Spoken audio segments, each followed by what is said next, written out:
Hey guys, welcome back to my channel. It is the long-awaited, much anticipated, that's my dog, back to school week, okay? This intro alone should be very descriptive of what's probably going to happen this week and what's going to happen in these videos. Okay, box is behind me. We are smack in the middle of moving. I've kept out as much as I could of what I needed to share with you guys for this week. I have been packing like a mad woman, and because of that, my allergies have gone crazy. So my eyes are swollen, I'm sniffly, I'm not sick, just my allergies have gone crazy.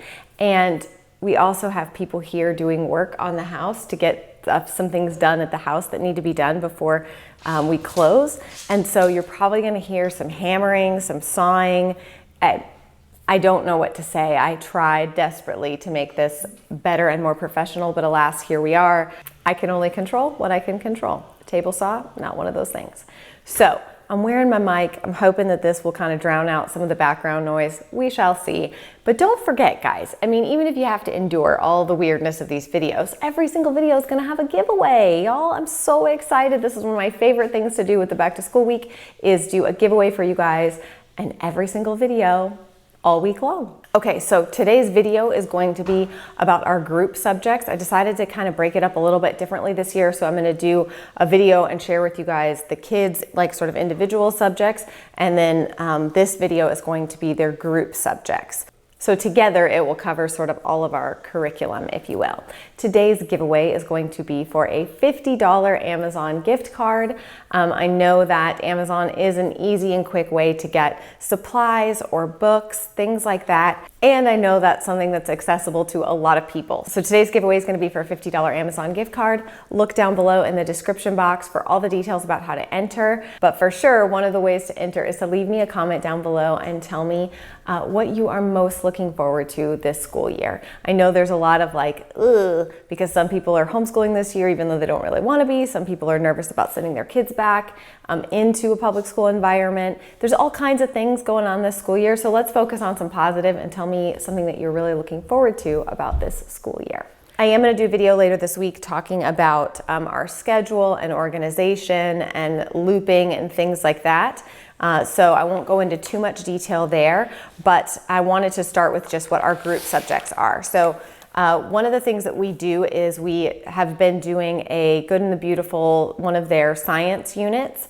And this first one we're going to start with is mammals. And it's a K through 8 unit study. And so you can, again, sort of beef it up or pull it down. I've talked a lot about how I set up these units. I've shown you guys before sort of what I do for pulling in resources and things like that. As you can see with the move, I am very much behind. And I'm going to talk about that, what I'm planning to do to fix that, to remedy that. So that'll be in my next video. As you can see, I'm not totally set up to go. But mammals is going to be the first one of the Good and the Beautiful science units that we do. And it just totally depends on how into the unit they are. Sometimes they take us, my kids are, it depends on how into it they are. Sometimes they take us a month to do, and sometimes they take us 2 months to do. It just really depends how much we beef it up and how into it they are. The next group subject is our history. We are on year 3 of the Good and the Beautiful history. So if you don't know how these history curriculums work, it's a 4-year loop. So it is a family style curriculum, so you can do it with multiple grades and ages. Each year basically covers the timeline of history all the way through. And you just touch on different things each year. You know, like Unit 1, we're going to talk about ancient Mesopotamia and ancient Israel. Unit 2 is ancient Africa, Native North Americans. Unit 3 is westward expansion and industrialization. And Unit 4 is World War II. So it kind of goes from pre to modern times. And each year covers that same span. So that's why I like doing this, because I can do it with all my kids. You guys know that we don't require participation in history until 3rd grade. As I've mentioned before, I do a lot of adding in and taking out with history. I've just never found a history curriculum I love through and through. And to be honest, I intended to do a little more research before we went into this school year, but with everything going on with our move, I just haven't had a chance. So there are some other history curriculums that I'm looking at and thinking of purchasing to kind of add in and fold in. Some of them you guys mentioned in the last video I did about diversity and stuff within homeschooling, and sort of getting to a little bit more of a true history, if you will. So those are in the comment section of that last video if you want to go check that out, but I don't want to recommend or say anything about any of them because I haven't purchased any of them or tried any of them yet.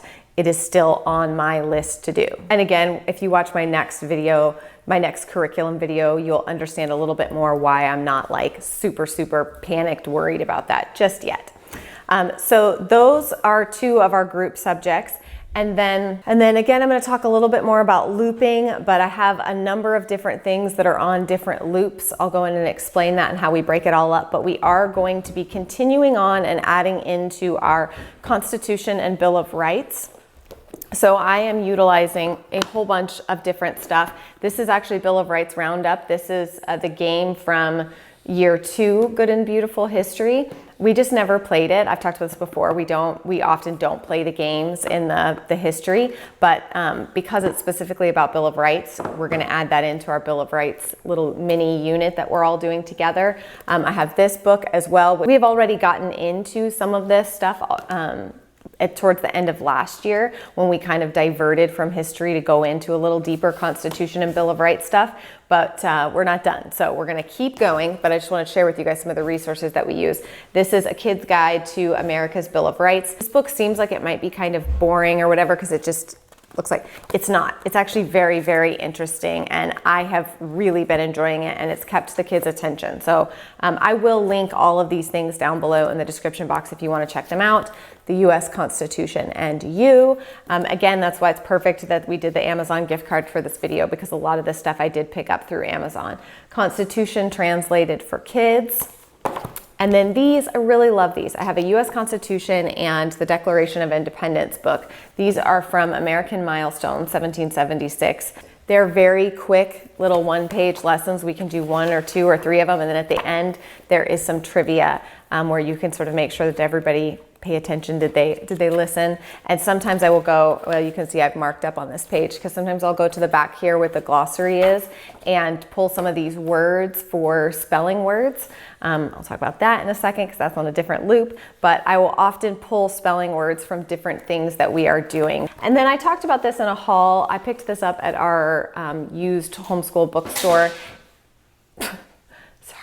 And I really am excited to try this. It's called You Decide, Applying the Bill of Rights to Real Cases. This is for grades 7 through 12. So I have a 6th grader and an 8th grader. So it might be a little bit too challenging for my 6th grader. I'm not sure, but we'll see. You know, I like to pull these things and see. Now, the other thing that's a part of that loop, which I am still gathering some resources for, but I'm very excited because we've gone through this stuff before when the kids were younger. I bought this a long time ago, and I'm excited to go through it now with them being a little bit older, and we are going to be doing a how we elect the president. So we're going to be doing an elections unit. What better year to do a little bit of a mini unit on elections? So I'm very excited about this because I think some of those resources have already been packed, but I had purchased this pack of stuff, and I don't even remember where I got this. Oh, Gallopade.com. So I'll link it down below if I can. I'm really sorry, guys. Talk over the sawing. Political parties and elections. So helping my kids understand the different political parties and how elections work, and the Electoral College and all of that sort of stuff. So we've got all these neat pictures and stuff in here of past elections. This talks about the Electoral College and how many votes each state gets and why, etc. So we'll be going through all of that stuff, and we're going to do an elections unit. And my plan is to do a mini mock elections with my kids, to break them up and have my older 2, like they're each running for president, and then they can select a younger sibling to run as their VP, and we'll do some little debates and stuff like that. They might be too young for it, but it could just, the younger ones especially might be a little bit too young for it, but we want to have fun with it. Like, I don't want to take it too seriously and make it miserable. We want to have fun with it. The other of the sort of group subjects that we do is another sort of loop with narration and dictation. And I'm sort of utilizing some of the stuff from the Brave Writer program. I will link this below. I've got to be honest with you guys, I really need to spend some more time diving into it because I feel very overwhelmed and honestly a little confused. There's so much information and stuff here. I'm really confused and overwhelmed by it, but what we tried to dive into this last year, and yeah, I'm still struggling through that a little bit, but what I do is we do narration and dictation and spelling on a loop. And I also pull in this as part of the loop, which is Illustrated Grammar and Punctuation from Usborne. I love this book. I learn from this book things that I'm like, oh, dang. I mean, listen, most of us do not know, unless you are like an editor or something like that, most of us are not constantly talking about some of these obscure pronoun types, even verb tense stuff, with present progressive, past progressive, like most of us are not, super on the up and up with that stuff. So it is fun for me to review as I am teaching it to the kids. So that's another sort of group section that we do. And then again, as part of another loop, which I'll talk about, we have our poetry tea time. So we use Where the Sidewalk Ends, Poetry Tea Time Companion, and I have some other poetry tea time books as well, but they are already packed up. So that's part of a loop that we do. Also with science experiments. We still are using and loving the Mel Science. I've worked with them sponsorship-wise a couple of times now, but it's because we love them and use them, and this is not sponsored in any way. That's what we use for science experiments. So Mel Science Experiments, that's on a loop, as well as with our nature journaling. So we've got the Kristen Rogers Nature Journal here from Wild and Free. And then I just love to utilize books like this, Nature Anatomy, Ocean Anatomy. These are so fun. These are from Julia Rothman. These are so fun. Love these to add to our nature journaling loop. I did a video last year about nature journaling, so if you want to see more about that, you can as well. But those are kind of the things that we are utilizing through loops. And then the last little section of group stuff that we do, so all those previous subjects I mentioned are things we do on a loop. So I will explain that more moving forward when I share our schedule and our loops and all of that. But the things that we are doing daily together as a group, try to get through this quickly because I feel like I've been talking forever. One is Bible. This is the Bible curriculum I do with my older girls in the morning basket, which is one of our daily things, but I'm not going to put it in this video because I'm going to do its own video for the morning basket. But with the morning basket, that's where I do the younger kids' Bible. But for my older kids, we are doing Apologia. This is the Who Am I? We did the first book, volume 1, last year, and we really enjoyed it. So we're going to do volume 2, Who Am I, this year. And then we also do a read aloud. So I thought I would share with you guys what our read aloud picks are. This is just where we're starting for the year. We will eventually add new books, but I didn't want to try to pick a whole year's worth of read alouds. But just to go through them really quickly, we have The Rise and Fall of Mount Majestic, The Tale of Despero, The Mysterious Howling, The Blind Girl's Song, and I'll link all these down below if you want to check any of them out. I Am Not, But I Know I Am, Corrie ten Boom, and we're also going to do C.S. Lewis from that same series, and then Grandma Gatewood's Walk. So I've talked about those books in hauls and stuff before, more in depth, so I'm not going to do that today, but I just wanted to share with you guys that's our stack of read alouds that we're going to start with for this school year. These are not like our history read alouds and stuff. These are we usually have one sort of fun read aloud, I guess, if you will, or something that's not necessarily related to other parts of school. That's what these are. And then we usually also have a read aloud that we do in conjunction with our history, which I do not have yet those books picked out because, as you can see, I have not set up the history and all that stuff yet. Okay, so yeah, daily stuff is the morning basket, Bible, and read alouds. that is it for our group subjects. I know it seems like a lot, but once I break it down and share with you guys how we utilize looping, you will see that it's not, this is the only way that I can do these kinds of things that I want to do, the fun and additional things. The only way to do them is to put them on a loop. Looping has changed everything for me in terms of how I'm able to get in stuff that I really want to get in while they're still getting their stuff done that they have to get done. So that's going to be the next videos. I'm going to share with you guys sort of individual subjects and stuff like that. But that's it for today's video. Don't forget to enter the giveaway. I'm so excited to be doing back to school week. I'm sorry it's kind of thrown together in a little bit of a craziness, but that is it for today's video, y'all, and I will see you guys tomorrow.